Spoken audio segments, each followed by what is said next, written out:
far behind. Brew, do you think the Seahawks deserve to be favorites? I would like to, and I feel I'm leaning this way, see the two MVP front runners battle it out in the Super Bowl, right? That would be poetic.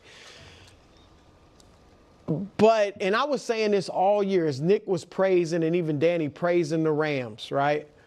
Seattle coach Sam Darnold, Matthew Stafford had 5 touchdowns, no turnovers in the 2 games against Seattle. Darnold had 2 touchdowns, 6 interceptions in the 2 games against Seattle. And Seattle won 1 of the games and lost the other by 2 points when Darnold had 0 touchdowns, 4 interceptions. So all of that led me to think Seattle is the better team. Now, Stafford is obviously the far better quarterback, and so I lean that way, but I feel like not everywhere else, because obviously the better receivers, well, it's good because you got JSN, but Seattle overall, I think, is the better team, and if Darnold can just not turn the ball over, when you look at the first 2 games, the way they went, you would think Seattle should be able to win this game. So I understand. There's a lot of points on the board the second game. Right, but I mean, you can't just play a super. But he still had 2 turnovers and wasn't playing well until the last half a quarter or whatever it was. And overtime, and so Seattle should feel very good going into this game, just because they got to be like, man, if we just don't turn the ball over, we know we can have our way with this team. Yeah, I don't think they should necessarily be favored to win the Super Bowl. I don't know if they should necessarily be favored going into this game, exactly for the reason that you said. So 2 touchdowns, 6 interceptions, that's problematic. And the last game, the Rams had almost 600 yards of offense. And even in the game they lost, it was that backward pass. Yeah, the 2-point conversion. Was it a backward pass? Was it, and completely could have gone the other way. And so now we fast forward, and the first game, the question, remember that moment was, could Darnold rise up in a big moment? That was his issue in Minnesota. He wasn't able to, and he throws the 4 picks. So to say all he has to do is not turn the ball over, he hasn't shown the ability to do that, and he hasn't shown the ability in these big moments to overcome. What's been his Achilles heel? I mean, except for the last couple weeks. I mean, they played for the 1 seed against the Niners. He didn't do much, but played a clean game, and they won 13-3. This game, then obviously he doesn't have to do really anything. They blow him out. That seems to be the way they're going to try to go. I mean, the last 3 games they have played. He plays well against the Niners. I don't even know that he's playing well. He's just they're not doing much with him. The last 3 games the Seahawks have played, they played the playoff-bound Carolina Panthers. Darnold did nothing. They won by 17. They played the Niners in a game for the 1 seed in San Francisco. Darnold did not do much. They won by 10. And they played the Niners in a playoff game. That you see Darnold's stat line. They won by 35. The Seahawks do. I think it would be, the gambling part of my brain just says it would be asinine for anyone else to be the favorite. They have been clearly the most solid team, and they're at home, and all things considered, I know they just lost Charbonnet. They are healthy. And how are those playoff picks going for you? Well, hold on a second. Hold on a second. With that said, I actually agree with you. Like, I'm going to, in this spot, I'm certain of it, believe in the Rams. But, like, the Seahawks have the body of work start to finish of the season that say they're the best team in the league, but I am certainly except against this team. That's except against I'm on oblique watch. All right, Seattle Seahawks fans, we find ourselves in a truly fascinating and somewhat paradoxical position with this team. The current Seahawks situation bears a striking resemblance to the Philadelphia Eagles of last season.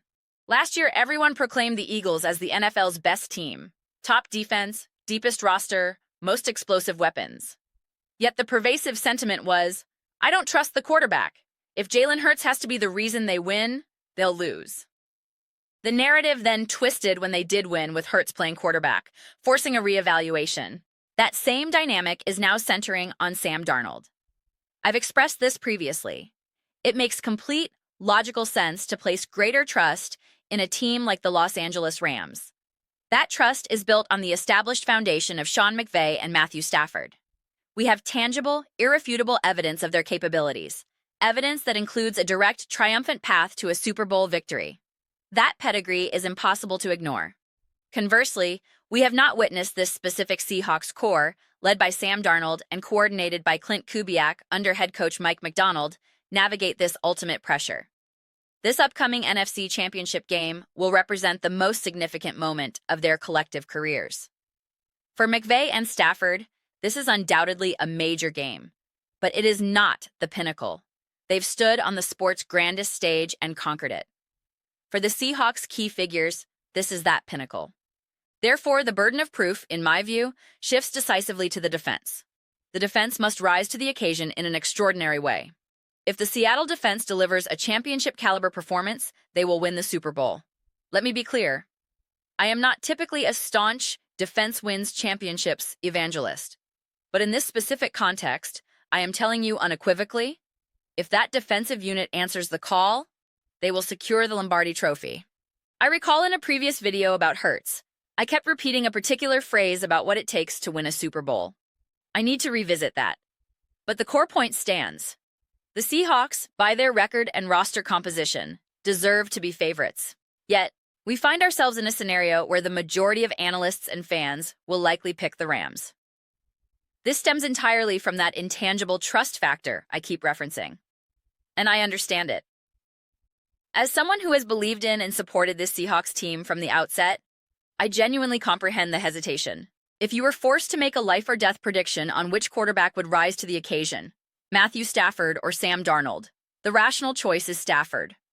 I have defended Sam Darnold relentlessly for 2 full seasons, week in and week out. I have sung Clint Kubiak's praises from the mountaintops. Yet, if pressed, I am still selecting Sean McVay's experience without a moment's hesitation.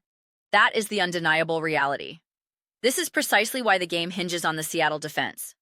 Colin Cowherd aptly labeled Mike Macdonald as the defensive version of Sean McVay or Kyle Shanahan, a brilliant young schematic innovator just on the other side of the ball. We are understandably hyper-focused on offense. It's connected to the glamour of the quarterback position and produces the highlights. There's no shortage of cutaways to McVay on the sideline during a Rams broadcast. Macdonald doesn't receive that same spotlight.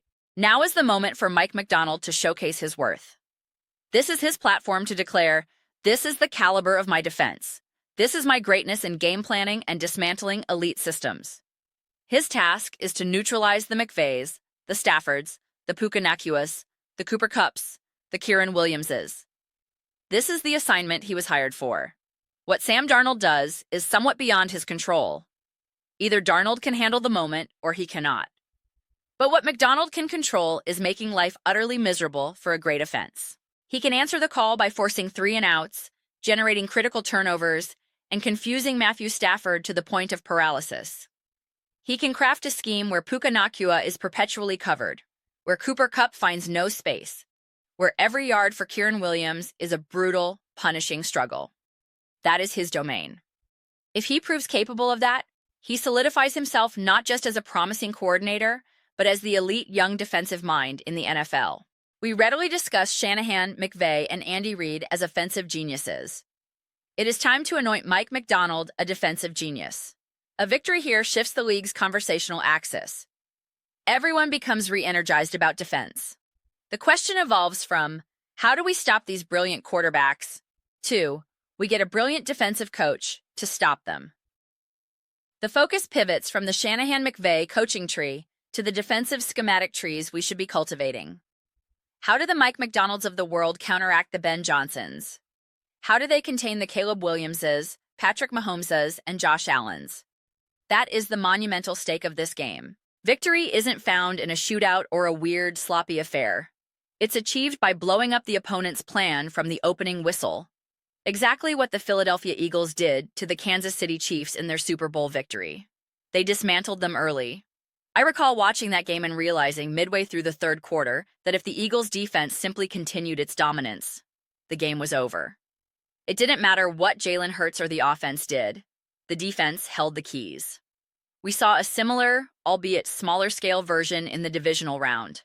A special teams touchdown gave the 49ers a lead, and the prevailing thought was, if the defense does its job, it's over. Thus, my focus is laser-locked on the Seattle defense. It's not about Sam Darnold elevating his play or getting Jackson Smith-Njigba and Cooper Kupp involved, though those elements are important. It is about the defense controlling the narrative. I observed what the Chicago Bears defense did to the Rams, harassing Stafford and creating turnovers. The Seahawks defense is in a completely different tier. I witnessed the Seahawks' ferocious, sure-tackling display against the 49ers in both meetings. I did not see that same defensive dominance in their last matchup with the Rams. I saw receivers running free and a running game averaging 4 to 5 yards effortlessly. The defense improved in the second half, but it was not a dominant statement performance. Now is the time for dominance. Now is the time for greatness.